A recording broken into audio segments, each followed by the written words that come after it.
kami hormati para gubernur, bupati, wali kota, beserta jajaran Forkompinda, sehingga untuk dapat hadir pada acara rapat koordinasi kepala daerah dan Forkompinda tahun 2023 dalam keadaan sehat.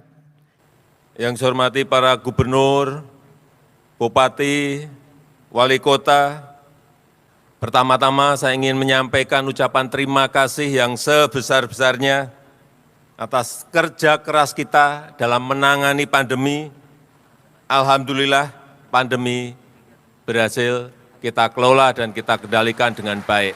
Hati-hati, tahun 2023 ini masih menjadi tahun ujian bagi ekonomi kita, juga bagi ekonomi global.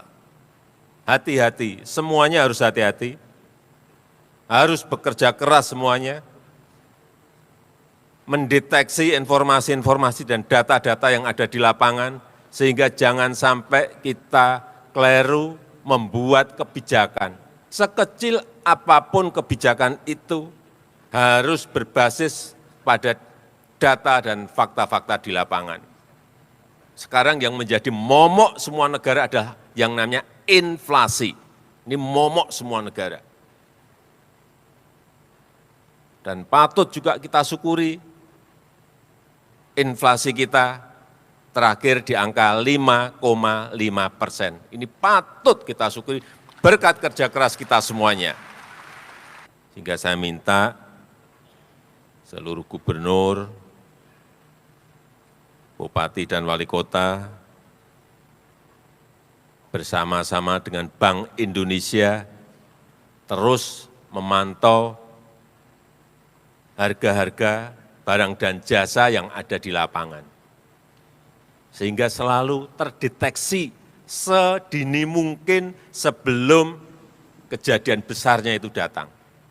Sehingga bisa kita kejar dan kita antisipasi untuk kita selesaikan. Hati-hati dengan yang namanya kenaikan beras. Udah kita sekarang memang harus bekerjanya detail seperti itu. Apa yang naik di lapangan? Beras. Saya sudah 2 hari yang lalu memperingatkan Bulog untuk masalah ini. Karena di lapangan 79 daerah beras mengalami kenaikan yang tidak sedikit. Urusan telur, 89 daerah juga mengalami hal yang sama, naik. Urusan kecil-kecil, urusan tomat, 82 daerah mengalami kenaikan, dan daging ayam ras, 75 daerah mengalami kenaikan. Tolong bupati, wali kota, gubernur sering-sering masuk pasar, cek betul di lapangan, apakah data yang diberikan itu sesuai dengan fakta-fakta di lapangan. Jangan sampai, udah nggak musim lagi sekarang ini, yang bawaan ABS, Pak, baik Pak, nggak ada yang naik Pak, harga stabil Pak, saya cek langsung lapangan. Hati-hati mengenai tarif-tarif yang diatur oleh pemerintah maupun Pemda. Hati-hati. Saya berikan contoh saja urusan tarif PDAM. Hati-hati. Kalau urusan listrik, itu urusan kita. Urusan BBM, urusan kita. Tapi yang daerah, yang berkaitan dengan tarif angkutan misalnya, tarif PDAM, hati-hati menentukan itu bisa menjadikan inflasi naik. Jadi dihitung betul, kalau masih kuat ditahan, kalau enggak kuat naik enggak apa-apa, tapi sekecil mungkin jangan sampai ada PDAM menaikkan lebih dari 100%. Bagaimana menutup ongkos transportasi, meningkatkan produktivitas petani, misalnya tomat mahal, perintahkan tanam tomat, cabai mahal, perintahkan tanam cabai. Saya nggak usah mengulang. Yang kedua yang berkaitan dengan kemiskinan ekstrim.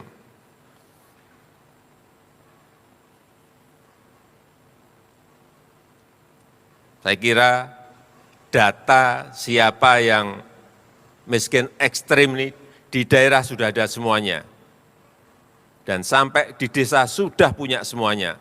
Tolong seluruh kepala daerah cek ini. Yang ketiga yang berkaitan dengan stunting. Kalau kerja keras kita seperti saat kita bekerja mengatasi pandemi, saya yakin ini bukan persoalan yang susah diselesaikan. Datanya ada. Hati-hati untuk stunting. 23% penyumbang stunting itu adalah masalah bayi yang belum lahir. Artinya masih dalam kandungan. Itu kontribusinya 23%, besar sekali. Sehingga perlu saya ingatkan kepada kepala daerah agar dinas, agar BKKBN mengingatkan terus mengenai pentingnya gizi bagi ibu hamil, dicek apakah anemia atau tidak, dicek benar. Sekali lagi, makanan alami itu akan semakin baik. Selanjutnya berkaitan dengan investasi. Investasi. Ini menjadi kunci bagi pertumbuhan ekonomi kita di tahun 2023. Hati-hati yang namanya investasi itu sekarang ini menjadi rebutan bagi semua negara. Dalam situasi yang sangat sulit ini, investasi menjadi kunci, ekspor menjadi kunci. Kita semuanya harus tahu mengenai ini. Sehingga terus saya sampaikan agar investasi ini menjadi perhatian kita semuanya. Jangan lagi yang namanya izin masih berbulan-bulan. Hati-hati, ada dua masalah besar yang kita hadapi di daerah. Yang pertama mengenai tata ruang. Menjadi problem besar investasi kita. KKPR. Ya. Karena kita ini sering panjang-panjang, ini kadang-kadang saya KKPR, ini mengenai tata ruang, ini menjadi problem bagi separuh daerah. Separuh daerah kita ini masih belum menyelesaikan KKPR-nya. Sehingga saya minta di sini ada Ketua DPRD agar dengan Pemda segera menyelesaikan urusan ini.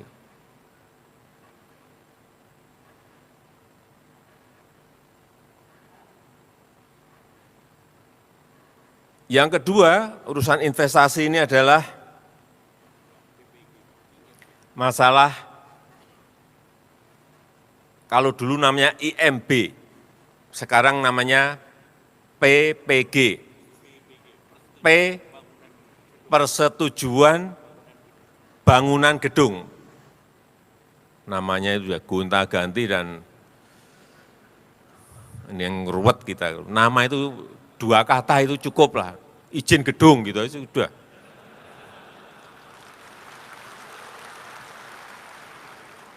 Dulu IMB, izin mendirikan bangunan, ini ganti persetujuan bangunan gedung. Waduh. Izin gedung gitu aja udah rampung. Izin gedung gitu aja udah rampung. Yang paling penting kan bukan namanya, tapi penyelesaiannya yang cepat itu loh. Dua hal ini yang masih menjadi problem besar kita, yang harus kita selesaikan dengan kecepatan. Keluhan di ranking pertama dan ranking kedua, 2 hal tadi. Saya minta Gubernur, Bupati, Wali Kota, DPRD, segera selesaikan yang belum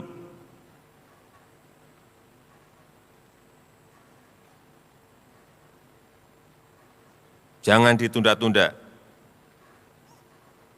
Sudah 53% itu berada di luar Jawa. Ini bagus sekali, pemerataan terjadi. Karena telah dibangun infrastruktur yang banyak di luar Jawa, sehingga investasi itu menuju keluar Jawa. Sangat bagus untuk pemerataan kita. Jadi di tahun 2022, 53% investasi sudah berada di luar Jawa. Dari target 1.200 triliun investasi kita 2022 tercapai, yaitu 1.207 triliun di 2022. Ini juga sangat bagus, karena bisa menciptakan lapangan kerja 1,3 juta. 1,3 juta. Sehingga sekali lagi investasi menjadi kunci pertumbuhan ekonomi kita. Sesuai dengan prioritas pemerintah, yaitu investasi, kemiskinan, digitalisasi, dan inflasi dan TKDN. Saya ulang, investasi, kemiskinan, digitalisasi, inflasi, dan TKDN. Yang berkaitan dengan tata kota. Saya perlu ingatkan bahwa kita ini memiliki 514 kabupaten dan kota.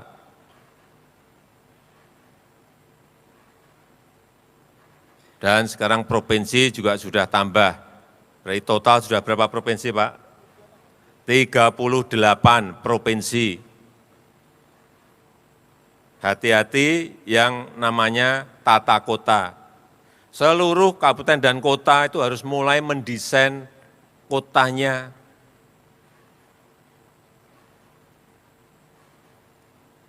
dengan baik. Sehingga setiap kota dan kabupaten itu memiliki diferensiasi. Maksimalkan potensi daerah yang ada. Buat master plan-nya yang betul-betul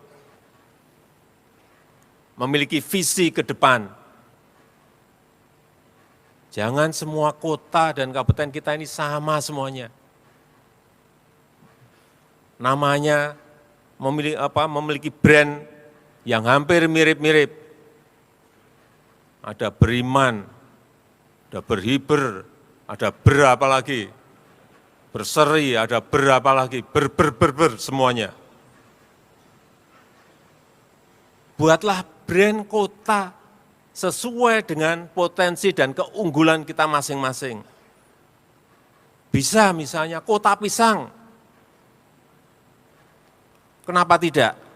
Bisa kota ikan, kenapa tidak? Bisa kota musik, kenapa tidak? Bisa kota mebel, kenapa tidak? Tapi konsisten. Kalau sudah kota pisang, berarti nanam pisangnya harus lebih banyak di kota itu. Kemudian menyiapkan industri untuk pasca panen pisang, siapkan di kota itu. Sehingga brand kota itu akan kelihatan. Coba kita lihat di Davao, Filipina, itu kota pisang.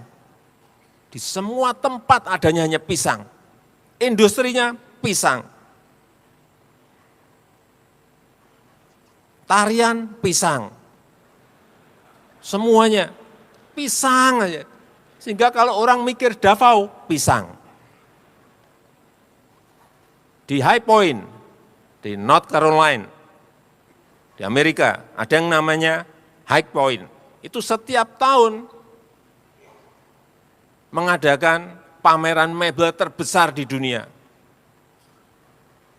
Semua orang mebel tahu kapan kita harus pergi ke High Point. Di semua sudut kota isinya hanya mebel. Kenapa Jepara tidak melakukan hal yang sama, membranding kotanya tetapi konsisten membangun semua yang potensi yang dimiliki kota itu. Pisang, Lampung itu bisa pisang, kota pisang atau kota nanas. Ikan, kita memiliki kekuatan ikan.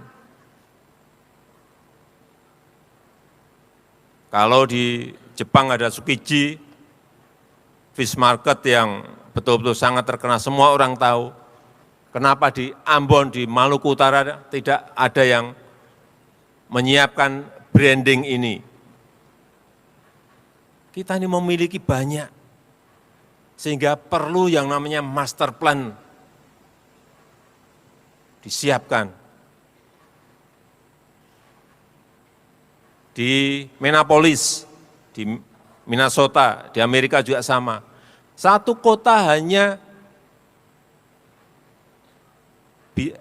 kota bisa hidup hanya dari lapangan golf.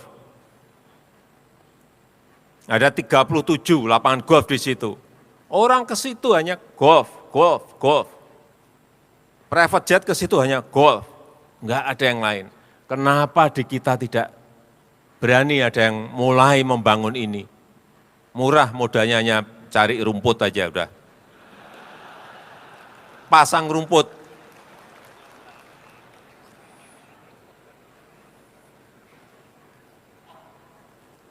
Kita harus mulai berpikir ke arah itu. Jangan semua kota sama. Yang terakhir, lupa lagi, masalah stabilitas politik dan keamanan menuju pada pemilu 2024.